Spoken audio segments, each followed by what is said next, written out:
All right. This is episode. Wait, no, we're not. Oh, there we go. How come I can't see? Jan is in the house. Ladies and gentlemen, welcome to SIP episode 121. I see Ivy for the first time in 5 weeks. Jeanette, good to see you. Jeff and Jane back in the saddle after a trip to not Galena, Illinois, but the Galapagos. Got that wrong 2 weeks ago. Sorry about that. Jim B, who might be fresh back from Cabo San Lucas, not Costa Rica. Julie F, Kent D, Lori, Mark, Michelle M, talked to you earlier today. Ming, good to see you. Nick, Peter. For those of you new, let's see, show of hands, who is new this evening? Okay, don't worry about that. My name is Martin Cody, co-founder of Cellar Angels, a direct-to-consumer wine company that was designed and founded in 2010 to bring the best small production wineries direct to you from Napa and Sonoma. More often than not, the productions and wines that we feature on Cellar Angels for the last 13 years, you cannot get at a wine store or a restaurant. And we want to introduce to you the people behind the scenes. Before I get started, I want to honor a couple of folks who got the quiz question correct last week. The quiz question was, why are there roses planted at the end of vineyard rows? And the answer was B, to spot or give an early detection of disease. Now, we actually have two people on this evening that may confirm or refute that. So we'll address that in a second. But the first person to get this answer correct was Jim B. So Jim B is in the house tonight. So he will have 100 points placed in his loyalty account. MJ, if you are here and you won 2 weeks ago, you have to have an account. So just go to cellarangels.com and create an account. It's not a Zoom account. It's a Cellar Angels account. That is a good answer for that question. I do want to actually share with you some of the wines that people are drinking this evening. So when I say that we're a curator of some of the best limited production wines coming out of Napa and Sonoma right now, you have to go to the Cellar Angels website to see what I'm talking about. So when you get there, you will, of course, see a beautiful, picturesque introduction and immersion into what makes this valley great. Pretty pictures, amazing scenery, incredible wines. But you also can go to the shop wine and just click on shop wine, and you will be navigated quickly to the current offers. The first offer you see is the SIP kit, designed to complement these episodes every Friday night. So this kit right now is going to be available for Fridays between February 24th and March 24th. Fun fact, March 24th is my birthday, so you should all be here with prizes and gifts. But that is not the only thing we have. You also have all sorts of wines that are coming up. You've got a J Cage, which is next week. They're going to be in a 2 wine pack. So we're going to be doing 2 wines that night. Elaine wines, Pupioni wines, Elkhorn Peak is back in the saddle, Inspiration, Crux. These are some familiar names from the Sonoma side that you're going to want to participate in. But tonight, it's all about this Pinot Noir. So when you click on this bottle, the Tamber Bey Vineyards 2021 Pinot Noir, Radian Vineyard, Santa Rita Hills AVA, Santa Barbara. Now, that's the first dead giveaway that this isn't Napa Sonoma. This is the Radian Vineyard behind me, and we're going to get into details about that. But this is an unbelievable wine. But Pinot Noir, as we're going to talk about, is one of the most difficult grapes to grow. It is very finicky, doesn't like a lot of variation in temperature, doesn't like a lot of variation in heat, sunshine. It likes cool climate. And we've got 2 amazing people this evening to talk about the decision-making process on if we're going to elevate our Pinot Noir program, because Tamber Bey had a Pinot Noir program beginning in 2012.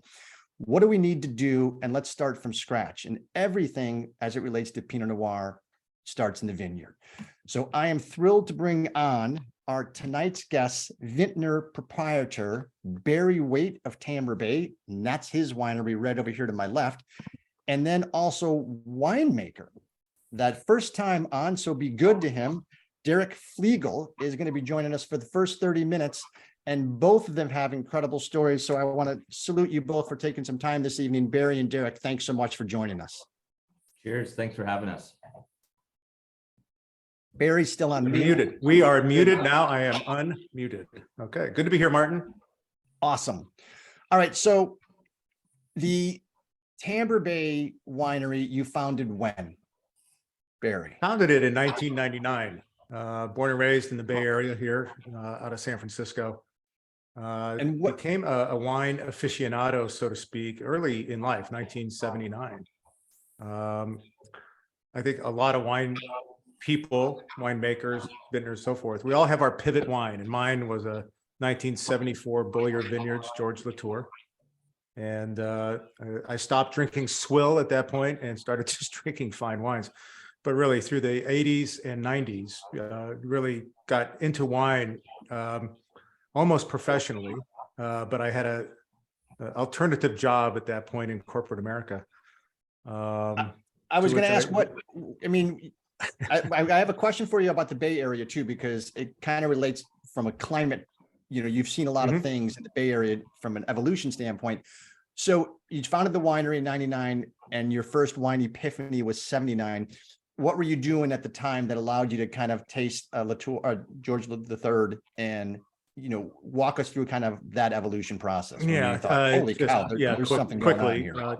Soon after graduating from college is where I drank that wine, but soon after that I got a job in technology.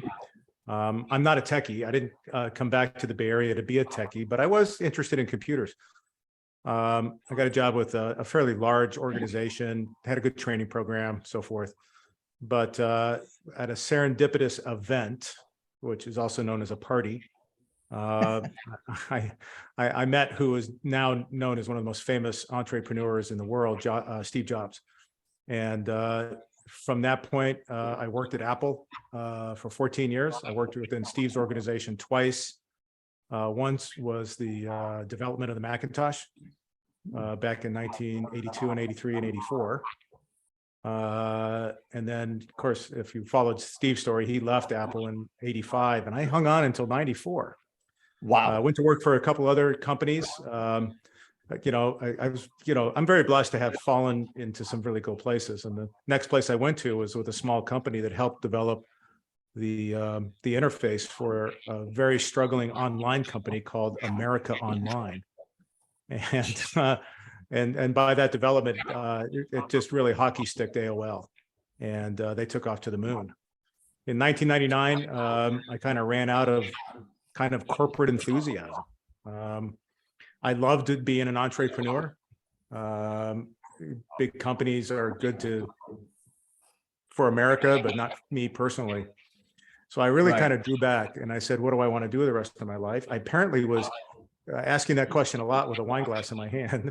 So decided to get in the business. So I picked up all my toys and moved to Napa Valley and said, okay, what's next? Became a grower. And that was 99? That was 99, and it was beginning of 99. So became a grower very quickly. And what you mean by that is I just bought some land. One had a vineyard on it, one didn't. And I had contracts to sell fruit to the likes of Beringer, Domaine Chandon, Franciscan. But about 6 months into it, being a grower wasn't satisfying enough because you don't do much. I'm as a grower, you're a gentleman farmer. I'm not on there, putting my hands in the dirt. And so I wanted to make a little wine. And so our founding winemaker is a gentleman by the name of Thomas Rivers Brown, pretty well-known guy right now. Mm-hmm. And he helped me make 150 cases of wine in 2001, got to be specific. And that didn't last very long. So I doubled and went to 300. Then I doubled again. And as you know, that got up there. And in 2007, became a true vintner in the wine business here in Napa Valley. Tamber Bey started at 150 cases. We're now just shy of 10,000 cases.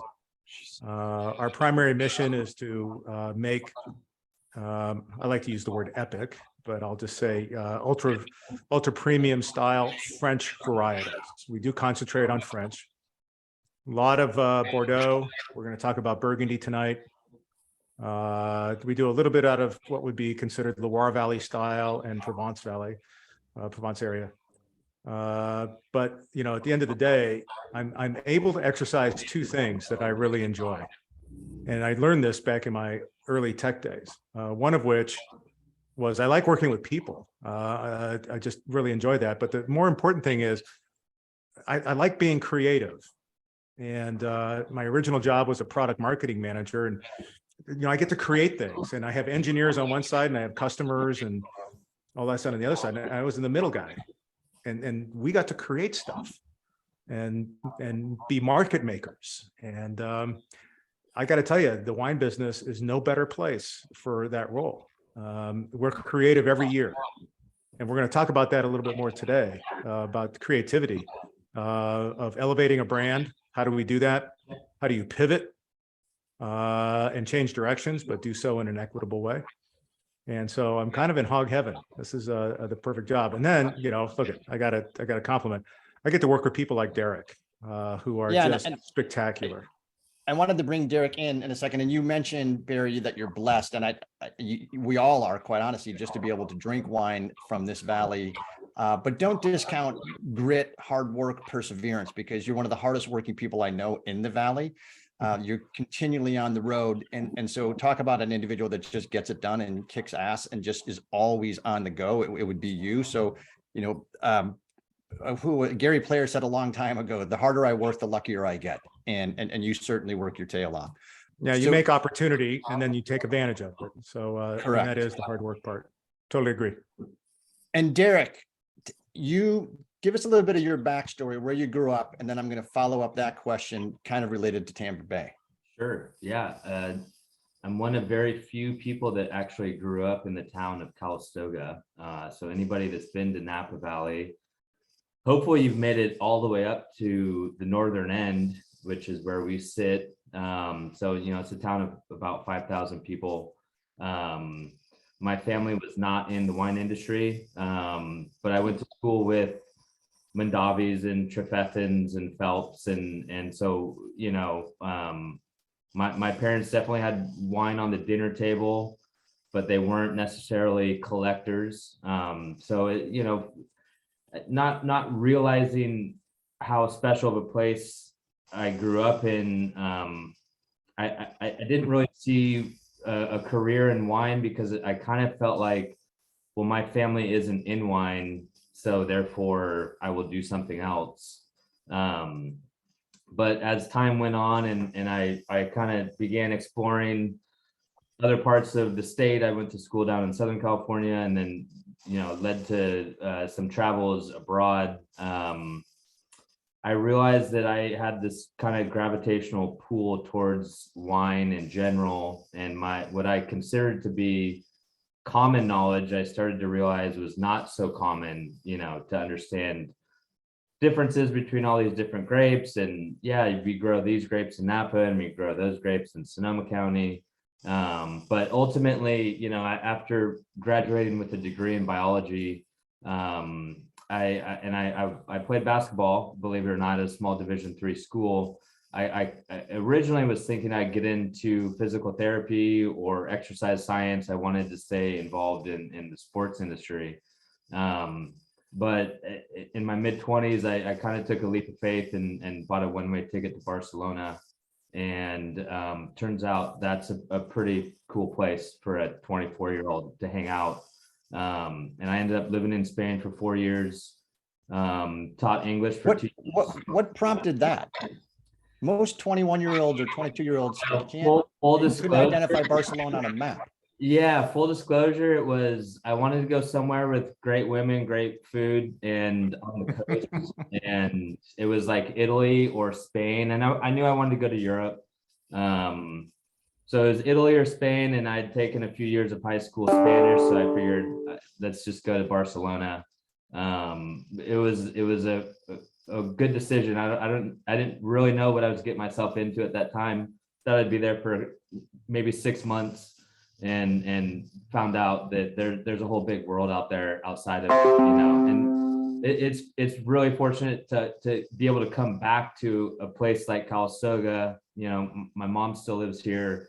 I currently live here, and no matter where I went in the world, you drive up Highway 29 or the Silverado Trail at dawn or dusk, and it's one of the most beautiful places in the world. So it took me far and wide, but happy to be back here. So where were you when you realized that you might want to do something with Tamber Bey?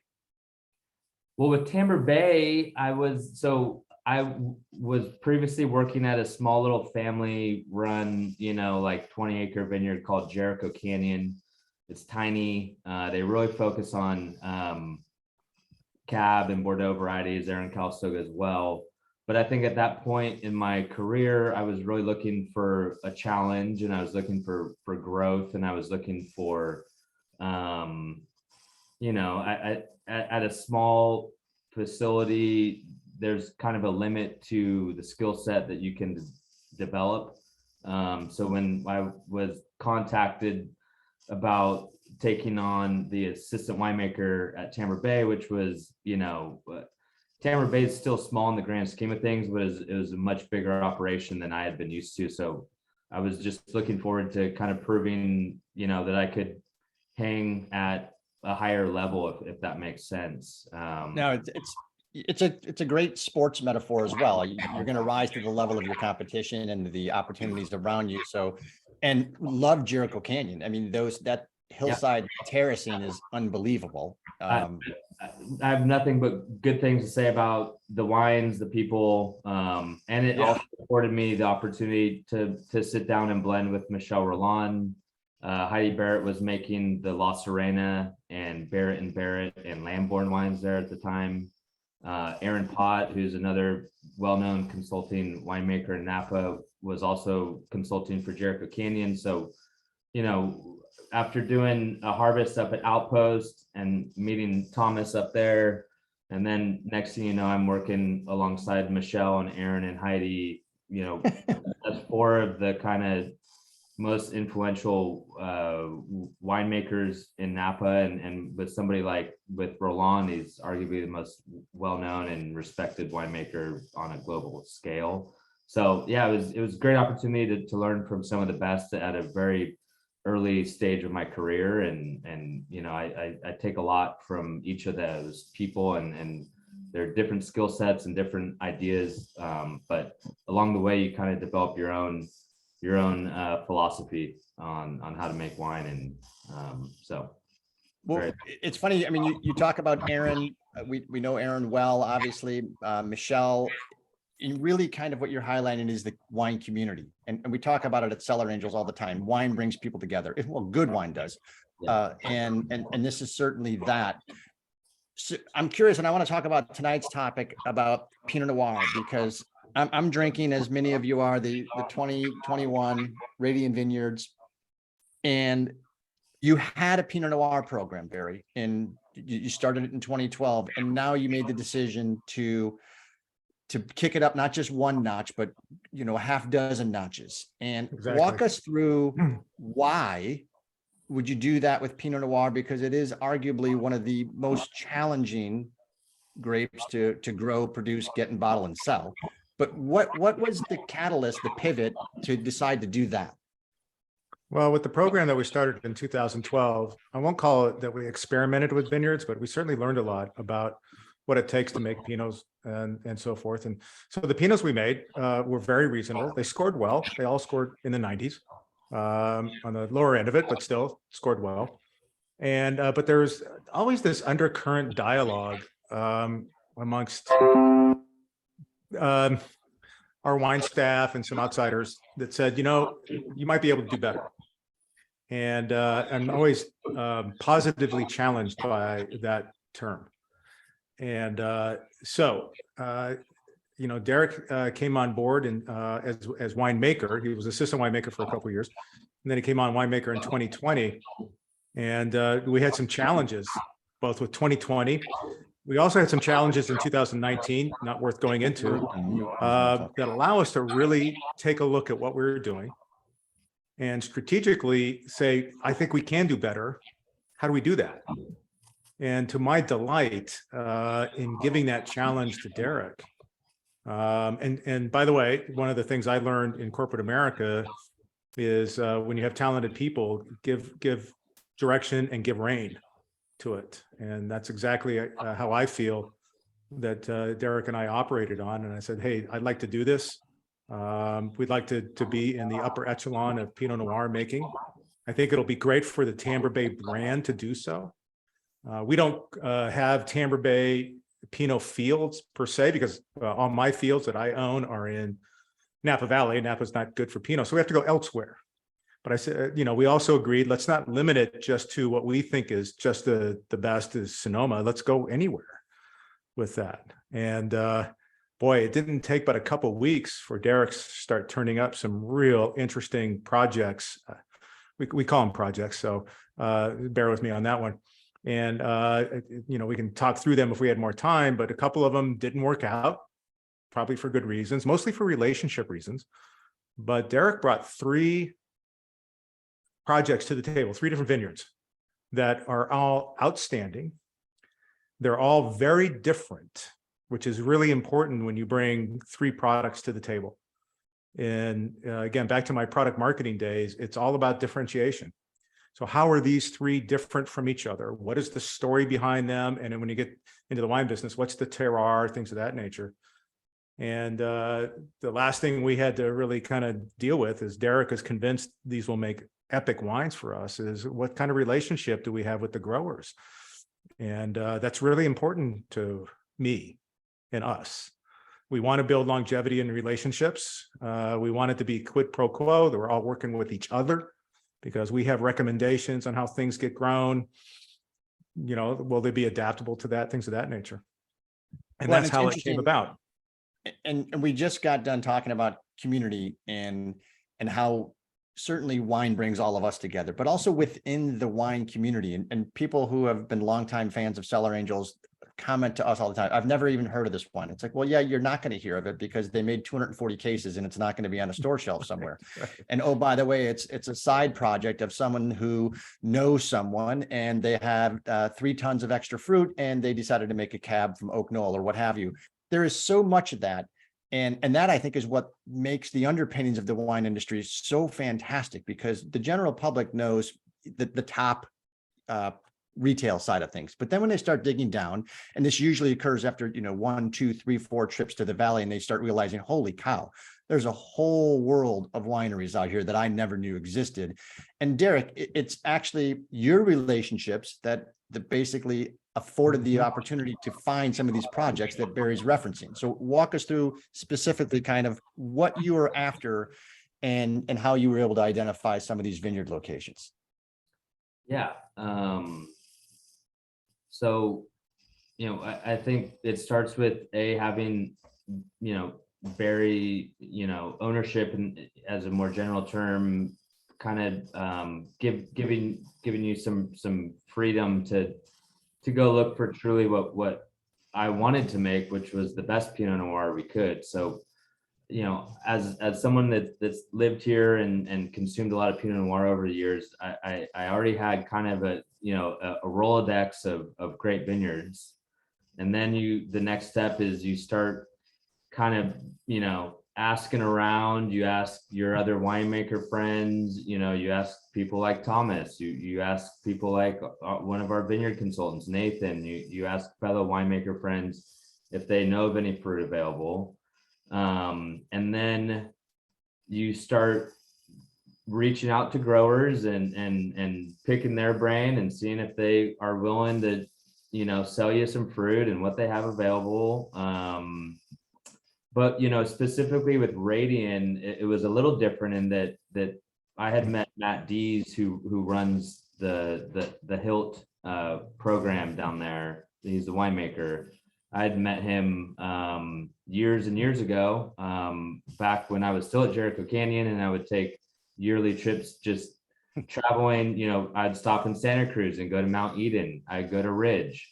Then I would go, I'd kind of breeze through Monterey, and then I'd go to Paso, and then I'd go down and hang out down in Lompoc, which is kind of where a lot of the Santa Barbara County wines are made.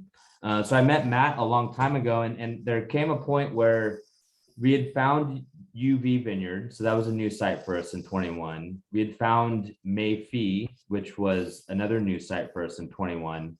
And we felt really good that those 2 vineyards were very different. And we were really looking for something that was truly cool climate. And now let me pause there for a second. Yeah, because we've talked a lot on the program about clones and matching clones to vineyard specific, the soil types, proximity to the ocean, microclimates and things like that. When you said you wanted specifically kind of a cool climate Pinot Noir, what are you referencing? And, you know, paint a picture for what that means to us. Sure. Well, I would say, you know, that a lot of Russian River is not that cool. And that's Right. kind of reflected in the richness, the density, kind of the fruit profile is a little bit, you know, it's riper. So with Candied. really cool climate wine, whether it's what people call the true Sonoma Coast or in this case, the Santa Rita Hills, a truly cool climate wine should have a very noticeable acidity. The wines should be very fresh. Aromatics tend to be a little bit more delicate. So you might get more floral aromatics. The fruit profile generally tends to be on the red side, as opposed to, you know, our UV vineyard it's like blueberry and there's a density and a darkness to the fruit profile of UV, whereas Radian is like pomegranate and black raspberry and rhubarb. And so what I was looking for and what I mean by cool climate, it you know, the impact on the wine is they're wines that are more ethereal in a way. It doesn't mean that they can't have it doesn't mean that they can't have texture or fruit. It doesn't mean they need to be thin and lean or austere. It just means that kind of that I think of wines more as shapes almost, you know, and it's wine that is not, it's a little bit more linear in terms of, you know, it's not muscular, it's not bulky, it's you know, it's a wine, it's a prettier wine generally from cooler climates. So that was the goal with bringing in Radian. We couldn't find, you know, there's not a lot of truly cool climate sites anymore in our neck of the woods. And, you know, we went out to Fort Ross Seaview and we were looking at stuff out there. That's truly cool climate. But, you know, once we had established Mayfi and UV, we knew that, all right, we need something that really stands out. And in this case, having already known Matt, having had lots of bottles from Radian, it was kind of like, man, that would be kind of fantastic to just be able to go work with that fruit. And turns out that, you know, he was willing to sell us a couple tons, and so feel very lucky. That's super cool. And that was an awesome explanation of cool climate, both from a presentation standpoint, aromatically, palate. So appreciate that. And I know, unfortunately, folks, we have to spring Derek because he's got a dinner. But before, 5 more minutes, if you okay, well, good, because I've got 2 questions for you. Sure. Yeah. The first one is, by the way, how old are you? That's not the question. That's a teaser question. Mhm. So how old are you? So it's a great year in both Bordeaux and Barolo. It's in the 80s. It's not 89 and it's not 86. So anybody that knows the great vintages of Bordeaux would know that it's 1982. 82. 82. Okay. So my question to you, having been born in 82, is what would you tell your 20-year-old self that you now know? That it will all make sense when you look at your life in reverse. Very interesting. The things that you are dealing with right now and in the coming years that do not make any sense and are very challenging when you look back on your life when you're 40, which I am, that then things will make a little bit more sense. Good answer. And I'm going to ask the audience a poll question, but we're going to let Derek answer it after everybody's done. So the first poll question is grammar. Which of these is the correct usage? The Pinot Noir variety is a challenge to grow. The Pinot Noir varietal is a challenge to grow. I don't have the answer because most of my English papers were A- over D+, which is the mechanics and grammar. Content was always good. And also Cecilia, hello to you. Doug and Lorraine, hello to you, who have tasted, Derek, at Radian. Wow. Dahlia, good to see you. Elaine is back. She's come back twice. Eric, thank you, sir, for the order today. Izzy, good to see you. All right, I'm going to go 5, 4, 2, 1. All right, Derek, what do you have? And Barry, Professor Waitte, I'm feel free to going chime in. variety. I hope I'm right. I'm feel pretty confident. Varietal generally refers to an actual wine in bottle, so a single varietal bottling of Pinot Noir makes sense. But when you're talking about different types of grapes, I would use the word variety. Barry? I'm just going to relegate it to Derek. He clearly has scratched this below me. It's funny, MJ, who is MJ, I think it's fair to say that you're a teacher of wine, and this is something that gets harped upon a lot. So if you want to put the correct answer in the chat, I am going to actually go with the second one that had 17 people, but feel free. Variety is a type of grape. Varietal is a characteristic of wine.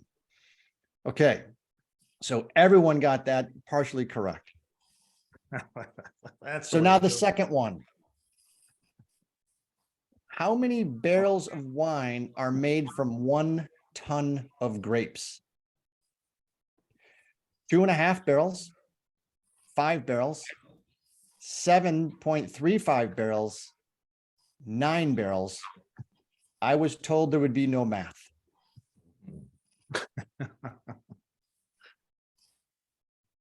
No smartphone usage, people. This is the honor system.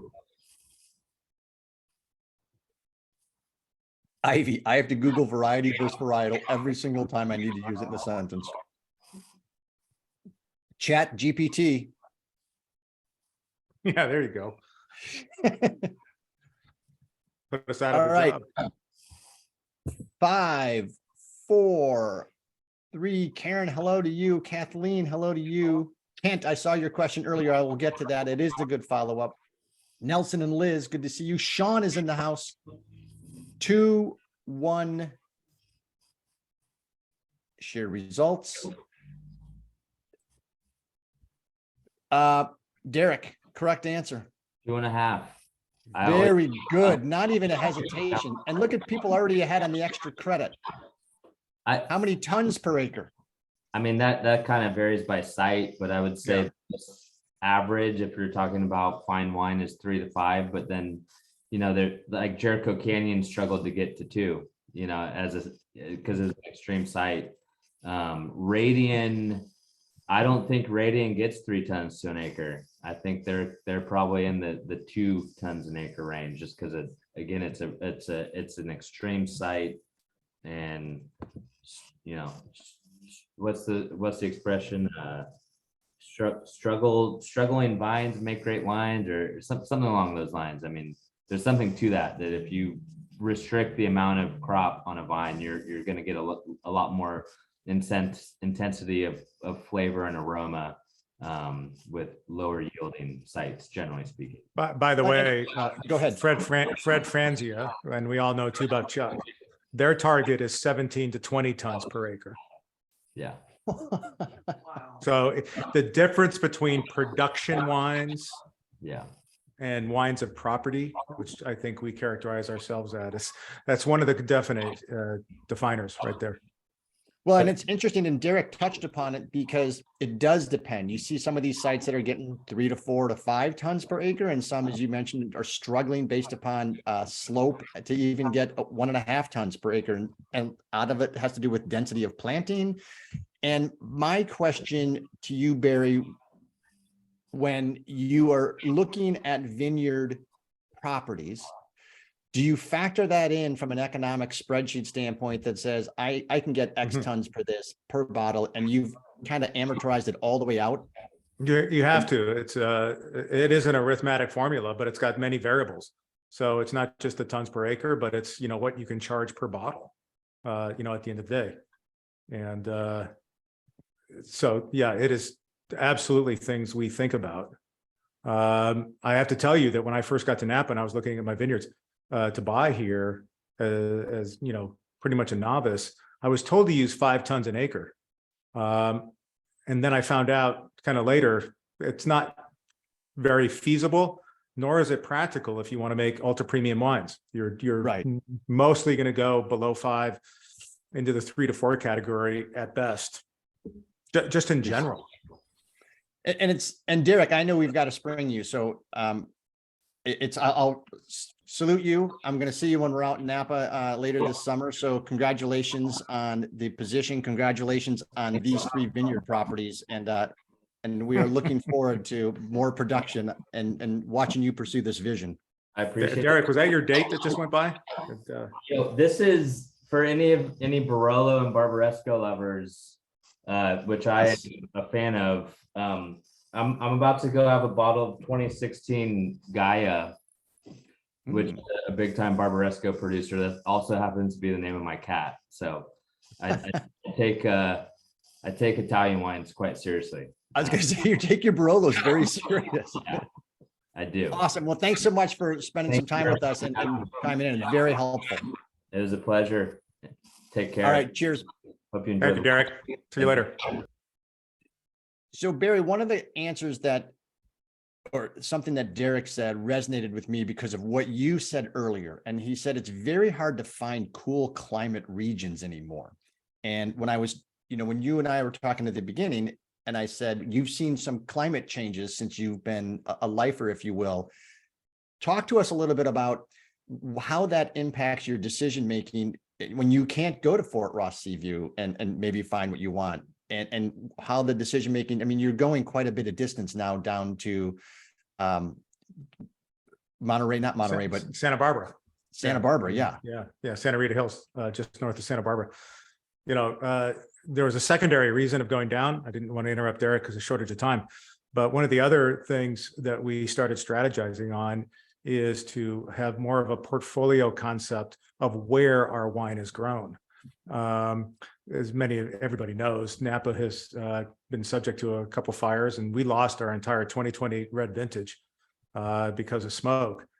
And so the idea of having vineyards that are not in our area becomes very appealing. So that really kind of opened up our eyes, as well as the climate aspects of it, just on the aspect of the grape. So we actually have another project that we've started in the Santa Maria area with a vineyard called Bien Nacido. Now this is for a Chardonnay.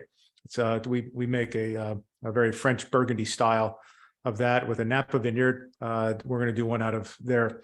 We picked last year was our first year and pick on that.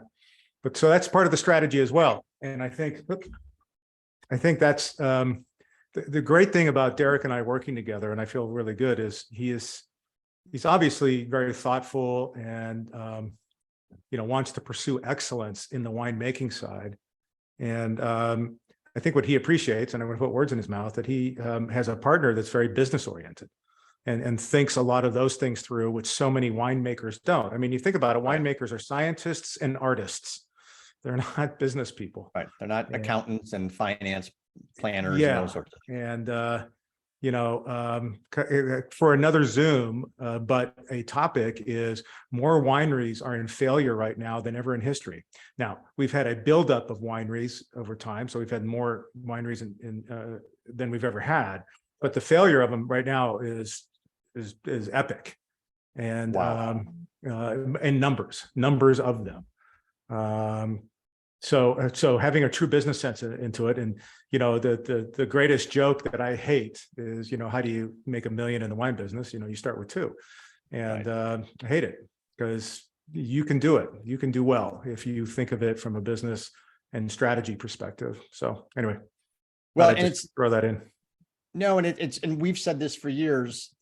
Making wine is easy, but there's also the selling portion, and that's to your point about the economic and financial perspective and the forecasting and planning and budgeting and that sort of stuff, that a lot of these folks that we see, they don't recognize that. Right. And that is a huge portion of it, which is why I think you're one of the hardest people working in wine, and luck is the residue of hard work, and you certainly Yeah. are proof of that. But to get back on your original question is, cooler climates are hard to get. Cooler climates help define wines of wonderful acidity and things of that nature. So it's kind of difficult, or it's becoming difficult to find that with the way the climate zones are going all over the world, much less here in Napa and Sonoma. Now we're finding other ways to combat that. There are things that we can do in the vineyard, and we're doing them very successfully to help combat this so-called climate change. But at the end of the day, when you have a wine that is, and you pointed this out at the very beginning, that Pinot is such a difficult grape to deal with. I mean, it is the problem child of the wine world. But if you can make a good Pinot, you're not only impressing customers, you're impressing your colleagues. And I remember when I was making my 12 and 13s with Thomas, he says, when you get really good at this is who you're going to impress. And look at the end of the day, I'd love to impress all my customers, but it's my colleagues and my neighbors. When I get respect out of them for doing things, I mean, that feels pretty good. Yeah. And it's interesting you're in cab country, right? It's where legends have been made, and there's so many 100-point cabs in your region. They don't think of Napa per se as Sonoma or as a Pinot Noir country. So you talked a second ago where you make a current Chardonnay in a Burgundian fashion, and you're kind of paying homage to that style. What does that mean to the layperson? What does Burgundian fashion mean? Well, if I could just give a reference point, Montrachet, Marseille, this is barrel fermented, barrel aged. So it has the full Monty of all the treatments that we talk about when we make a Chardonnay, but done so in such a well-balanced way that, you can really appreciate still the Chardonnay grape. Not to be told to anybody else, but I'm, my neighbors, I'm not a fan of California Chardonnays per se. And I am jealous of a couple things of it, though. I am jealous of the Rombauer business model. I mean, they have been incredibly successful. But it's just printing money if that's the model you want. Right. But you have Kendall Jackson, Sonoma-Cutrer, all these characters have made a very distinct style, which has been defined as the California style, which is, I don't think really shows the Chardonnay grape very well. So we make two different styles ourselves. We do what we call an unoaked or a without oak version, which is very Chablis-like. And then we do this white Burgundy style, which is barrel fermented. We literally take the juice. The juice never sees a steel tank and goes right into barrel and is, fermented and then aged for 12 to 16 months. And so the wine has a wonderful richness to it. But it is not overly oaked. That's where we use the word balance. And here's the exciting thing about these wines. The ageability of our French Burgundy programs, white Burgundies, is phenomenal. And I've been making a Chardonnay of this style now for 22 years. And I still have a couple of the old ones left, and we still haven't found the end of when that wine's. All of it still shows length. So we think we're going to get 25, 30 years out of these Chardonnays. That's a big difference from a California style Chardonnay that we know of. That's incredible. Jeff, do I have to turn your camera off? Just making certain that you're behaving over there. Doug, good to see you. And I want to talk a little bit about these vineyards and show some people some things on how far away these are. So we're going to go right into Google Earth because it's going to be an extended version this evening. And how could you not want to have more Google Earth than we normally have? So for those of you that are new to Cellar Angels, our playground that we know quite well is Napa and Sonoma. I'm going to let that catch up because the camera moves a little bit slower. But from a standpoint of where we are in San Francisco, you have the peninsula, you've got Napa County, Sonoma County, and just an incredible influence of water everywhere. And you had, 50 million years ago, a plate slam into this coast from another continent that pushes up all of these mountains into this region. It is one of the few areas that has this type of soil structure on the globe. And so regular angels know that this is a Mediterranean climate. There's only 3% of the world that has this climate. There's also, from a soil structure standpoint, in these two counties, they have 6 of the 12 known soil types on the globe in these two counties. So to call this a unbelievable tapestry to be able to produce things from the ground up, it would be an understatement. This is where the magic happens in these two counties. And now Tamber Bey, as Derek pointed out, is actually in the far northern climes of Napa. So when you get past Calistoga, keep going. And then you're going to take a right-hand turn, and this is Barry's property for the winery right here.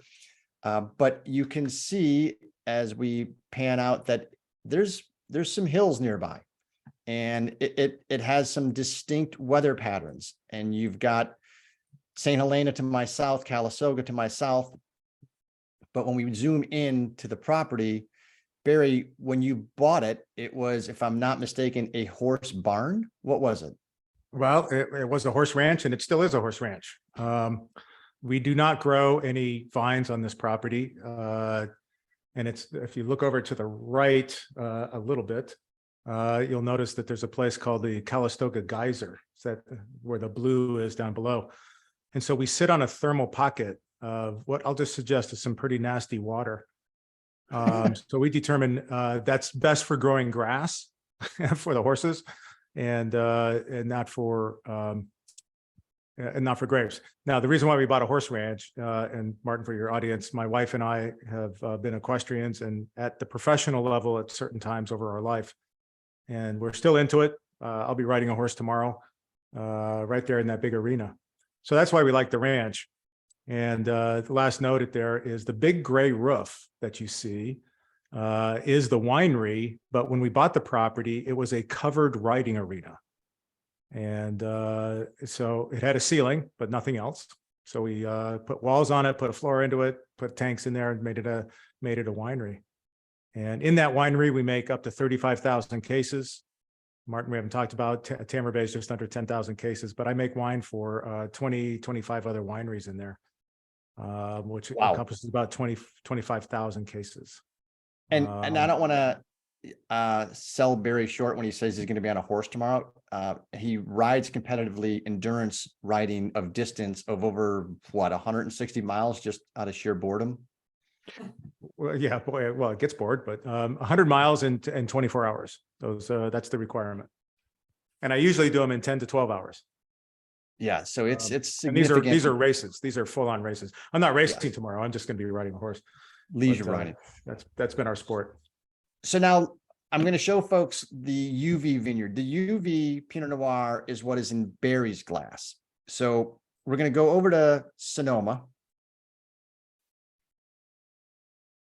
And I just am stopping here to let folks know from a standpoint, we always talk about proximity to water. And so from the UV vineyard standpoint, you're 14 miles over a couple mountain ranges to the Pacific. My guess would be tremendous impact from that vantage point of the cool breezes that come in. And there's quite a few rivers there, especially the Russian River. But what was and now I'm going to zoom in, what was the draw here? The draw here is it's Russian River, which is actually a fairly large area. And so we're in the middle of the Russian River. We're in the middle of the Russian River going east-west. It goes east quite a ways, and it gets quite warm. But 14 miles from the ocean means it has pretty significant influence to that. But the real the real influence of UV is what UV stands for. It stands for Ulysses Valdez. Many of your viewers probably know of a wine grower here in Napa Valley called Beckstoffer. And Andy's a good friend of mine, and we've gone to 49er games together and so forth. I haven't succumbed to buying any of his fruit, but he's still a young man. I may get there. But anyway, Ulysses Valdez is considered the Beckstoffer of Sonoma. And how we got there is he's a very good friend of Thomas Brown's. Now, he manages a number of vineyards throughout Sonoma, but this is his vineyard, hence the UV. Wow. And if you do any rating looks, you're going to find that there's some wineries that make UV that have done very well. And another friend of ours here in Napa is a guy named Aubert. You might know that vineyard, that winery. And here's what ironically happened is we were chasing this vineyard. They gave us some blocks. And by the way, they don't make their own wine. It's all sold. And just weeks after we signed the contract, Wine Spectator came out with their top 100 wines of the world. And Aubert UV Vineyard Pinot Noir was number 2. Jeez. And our block is right next to his block of fruit. So he makes about the same amount of wine we do, less than 200 cases right now of the UV. And so we're in really, really good company. And I think that's probably intimidating for Derek because he's got some fellows out there that have been doing it for a while. But I'll tell you what, this UV, if I can characterize it, this is going to be a Cabernet lover's Pinot. The richness in this wine, as I was describing earlier, I'm looking at it right now. If I just look straight down in my glass, I don't know if I can't see it, people can see how far it is this way. If I look straight into it, I can't see the bottom of the glass. It is so thick. It has a thickness of skin that allows for a great intensity of extraction of color. And boy, if you have that, then you're going to have flavor. So the dark fruit in this, the plum, the dark cherry is pretty pronounced in this particular wine. 2021 was our first year with this one. We didn't, Mother Nature was good in quality, but kind of brutal on quantity. We missed our mark by about 40%, taking it out. So we only made 141 cases of this wine. Well, and I think I mean, you've driven these roads more than any of us. I've driven it quite a bit, but these are one of those country roads back here in Sonoma where you're just looking at these beautiful vineyards and you have no idea. I wonder who makes wine there. And lo and behold, it's producing the number 2 Pinot Noir in the top 100 wines for Spectator. There's no sign, there's no nothing. Right. The Valdez family is a very introverted family in general. But we're just very fortunate to be part of this. And we hope to be there for a long time. I mean, this is pretty special to be in that vineyard. I'm going to take you to the Radian to give folks an idea of just how far south this is from where you are. Yeah. And there's some economics involved in this because you have to factor, we just got done talking about the spreadsheet analysis of wine production. And so now you're driving hours to go get grapes. 5 hours to be exact. Yeah. So now we're going 300 miles south, and you can see, folks, just how close this is also to the water from a standpoint of the maritime influence and the Santa Rita Hills. Incredible. So Derek was the one that brought this vineyard spot to your attention. Had you tasted any of the Radian wines? I know, Doug, you have, but I'm curious, Barry, if you had a chance to say, okay, what's so special about this and how did that tasting occur? Well, it's interesting. So Derek had a relationship with a winemaker and he spoke about it with Matt. And so there's 2 threads to talk about here. First of all, I did a quick background check, and I'm always been fascinated with the wines of Santa Rita Hills. 15 years ago, I met the general manager and director of winemaking at Sea Smoke, and got the story of why Sea Smoke planted there really became the bellwether of Santa Rita Hills and certainly Pinot Noir. So I'm a fan of the area for many, many, many years. And so when Derek said, "Hey, what about these guys down at the Hilt, which is the winery?" And then in here, my friend said, "Don't stop, go, don't pass go." I mean, just go for it. Great. And he said to this, and he says, "But the interesting thing is when you get your background check." And I said, "What do you mean by that?" And he says, "Oh, they're going to do a background check on you." And the reason why that is the owner of the Hilt is also the owner of two other wineries. One is called Junada, which is a wine I've been following for years, also down in the Central Coast. But another one in Napa Valley, maybe you guys have heard of it. It's called Screaming Eagle. Screaming Eagle, yeah. I thought that was Sremin Agal.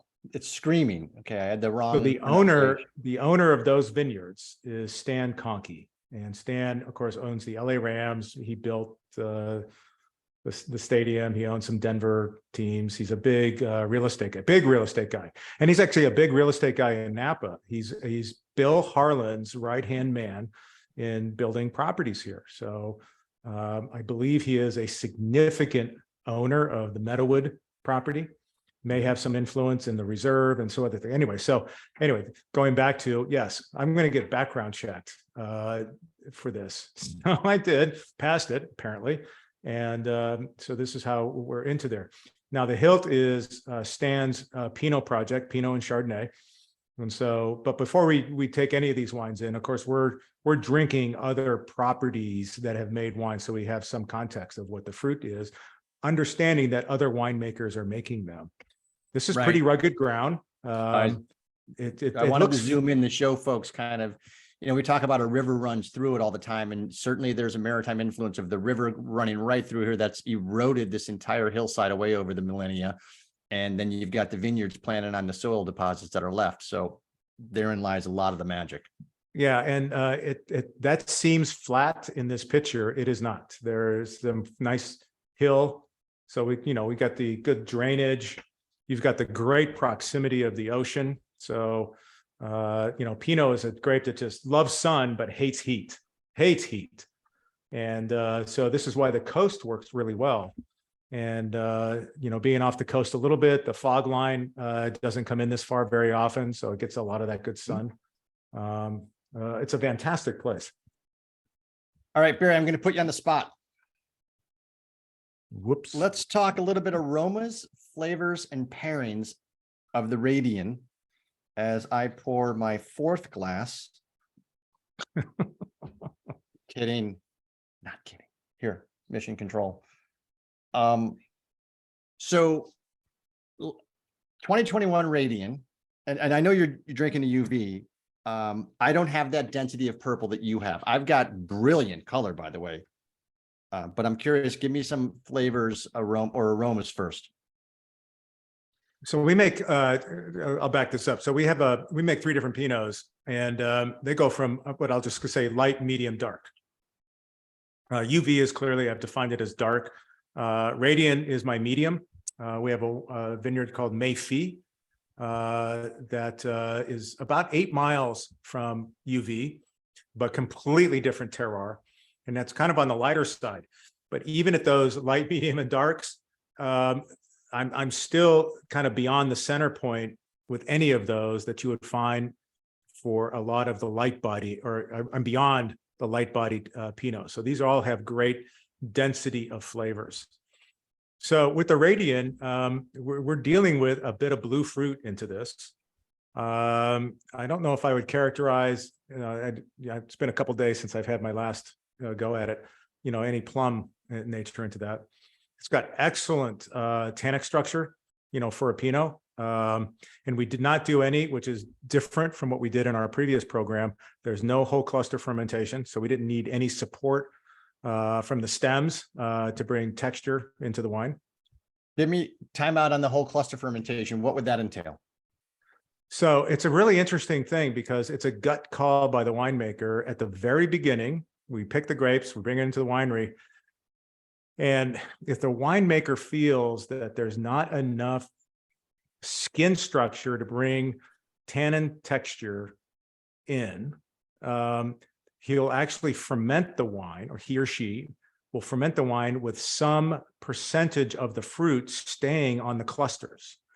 And what happens there is you're actually extracting tannins out of the stems, not the fruit. Now, this hardly ever happens in the Cabernet world, so it's really kind of a centric to the Pinot world to do this. And we didn't do this with any of these wines. So the beauty is these are not whole cluster. It's not a deficient to do it. It's just a matter of process and it's a matter of preference. But there is none of that. So I feel we have sufficient structure into this wine. And then Go aromas. I love that description, by the way. One of the best descriptions of whole cluster pressing that I've heard ever. So you're gonna do something. You're gonna go somewhere with this wine thing, Barry. Just FYI. You think I should stay with it? I think you might have something here. Let me just, I'm actually looking for my notes that my physical writing notes that I took when I did about 3 weeks ago. Hey, MJ, can you hang up the phone and pay attention? This is some pretty good content here.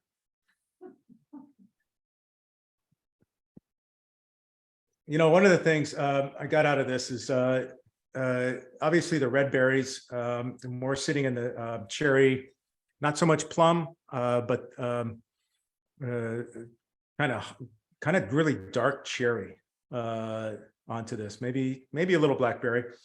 No prune. I wasn't getting the prune. On the floral side, on the colors, wonderful lavender and a little on the colored flower side. Little. So I'm drinking the UV, which is making me kind of lean in that direction. Because if I say that, you know, the UV, I get a really nice swag of tobacco, and I wrote in my notes black tea for the Radian. So we have that. You get nice maturation flavors that came out of the oak. I like that. Some sandalwood is a note I wrote for that. And again, I apologize. I'm reading notes as opposed to tasting in front of you. That's okay. Mission Control senses a little cola. Very good. Excellent. Which is I think a very good characteristic for Pinot, right? Yes. And then what's your go-to pairing, top one or two where you're like, this is a can't miss? Yeah. So my go-to on almost any Pinot of structure, meaning it's not very light. It's not sitting in the strawberry, cranberry category. It's over here on the side that we like to make them. Not the Jolly Rancher category. Yeah. Certainly duck. And I'd like to have a good, you know, if you want to hit the home run, put a big cherry sauce of style on that duck. And if you really want to round it out, put some mushroom around it, things of that nature. Those are my go-tos with this wine. Now, UV is so heavy. You know, I'm going to say this can border on, you know, light red meat, you know, not peppered. You know, you got to really stay away from doctoring it up. But right. But that's the UV. But Radiant's sitting right in my middle. God, get that nice breast of duck, properly done. Lots of juices, little cherry. We're done. No, I agree with you. I'm curious, as I know some folks are going to be heading and traveling to wine country. How do they come taste at Tamber? We are by appointment only. And by the way, just about everyone is by appointment only now, folks. So at least the wineries of stature. And by the way, that's not a preference necessarily. It is a county ordinance and part of our, you know, getting our permits. They require it. Any winery that has been new since the late 90s is by appointment only, and that's the county suggesting that. So, but anyway, it works well. You have to do a little pre-planning. But on our website, you can go and make a reservation. You can certainly call us, but you get to see your options. And you book a time here. We have 3 different options criteria, kind of depending from a cost perspective all the way to what you want to do. So those options will be presented to you when you get here. And you can make those decisions as you go forward. Any of our tastings will encompass you know, there's 5 wines listed, but we always pour 6 to 7. And those 6 and 7 are based on preferences of the people when they get here, what they like, so forth and things like that. Most of our tastings also include a little bit of touring around and also meeting a few of the ponies. Some of the retired long distance racehorses are right inside these stalls along the side. So behind me is our courtyard, and that's where we do all our tastings. And the horses are looking right in while you are enjoying your wine. So Is pretty that unique burglar, experience. is that burglar horse still there that stole all the camera equipment out of the van when we were there filming? I think so. I think so. We Okay. haven't gotten rid of anybody. No. That's funny.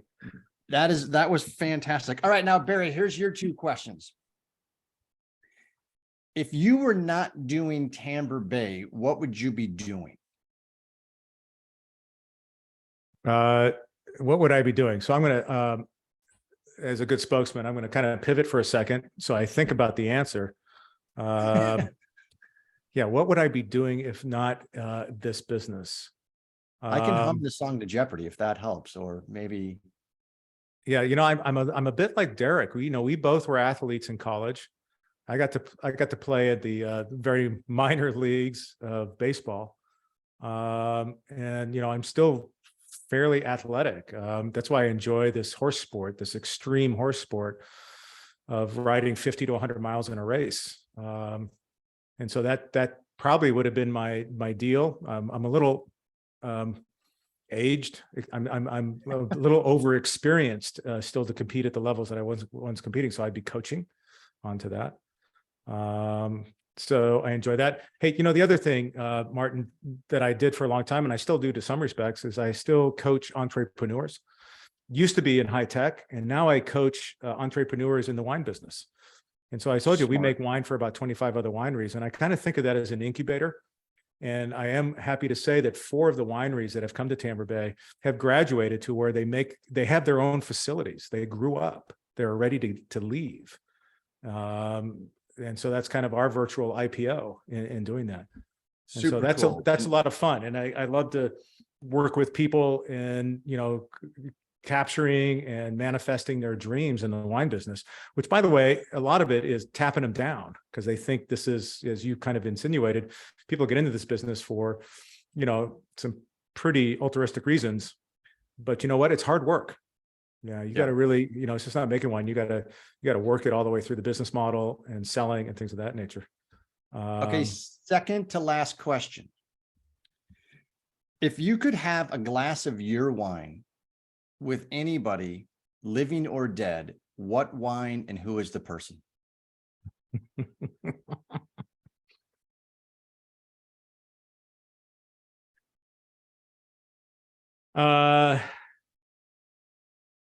So one of my favorite actors in the world, and there's a documentary that just came out on his family that is fabulous, is Paul Newman. And, I can't see enough of his movies. I thought he walked around with an aura of elegant arrogance in most of what he did. And I understood what you see is what he was in Hollywood. So there's my guy. That'd be actually pretty cool. Would you ever jump off a cliff with him if you couldn't swim? Yeah, I'd ride a motorcycle with him. I think that'd be pretty neat. So still one of the greatest Hollywood lines ever. What do you mean you can't swim? The fall's probably going to kill you. I love it. All right. A question from the audience is the Rabicano. Talk to us about that. Rabicano is a Bordeaux blend. Michelle, you are showing it there. We've been making that since 2007. That was a project that started with Thomas Brown back in 2002, when I had 17 acres of to dig this, I had 17 acres of Pinot Noir in Napa, in the middle of Napa Valley, but we were selling that fruit to Domaine Chandon for champagne.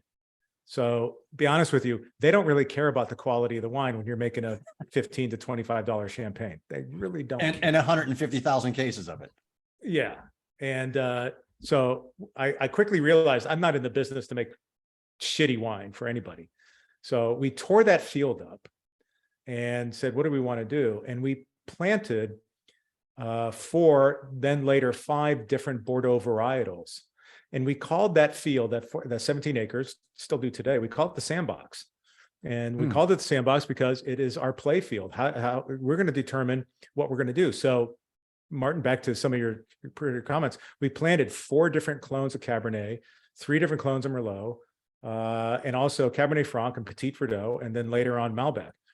And we just make a whole bunch of wines out of that. And the first wine we made was Rabicano, 110, 120 cases back in 2007. We've kind of perfected the model of Rabicano, that it is a Cabernet-based Bordeaux blend with a really good punch of Merlot. And so what does that give you? You have that Cabernet base of black fruit, that cassis, that wonderful thing. It tastes like a Cabernet, but there's a lot more going on. The softness of that wine comes from the Merlot, right? So there's always about 20 plus or minus % that really kind of taps down the tannic structure. And then we spice it up with Petit Verdot and Petit Verdot, what else? Cabernet Franc. And about 4 years ago, we started integrating Malbec into it. Malbec's tricky. Malbec is a heavy spice, and it's to me, it's like truffle. You put just a little bit too much truffle in something, the only thing you taste is truffle. Got to be really careful with Malbec. Technically not a bad thing, by the way, too much truffle. Oh, no. But you you put that 2% of Malbec in, and there's a juiciness to it that really comes to light. So depending on the vintage, it seems like we're doing it every other year now of that. But Rabicano has also inspired 3 other bottles that we make that are all blends, but they all have the kind of different focuses. But one of the things is they go by really funky names, which are all like Rabicano. It's Tavero, Sabino, and Vermejo. And these are all horse-related terms, including Rabicano. So we kind of keep our horse theme running through, our brand. The brand Tamber Bey is named after my first 2 Arabian horses. And so we kind of have fun with that. But we make these very serious wines.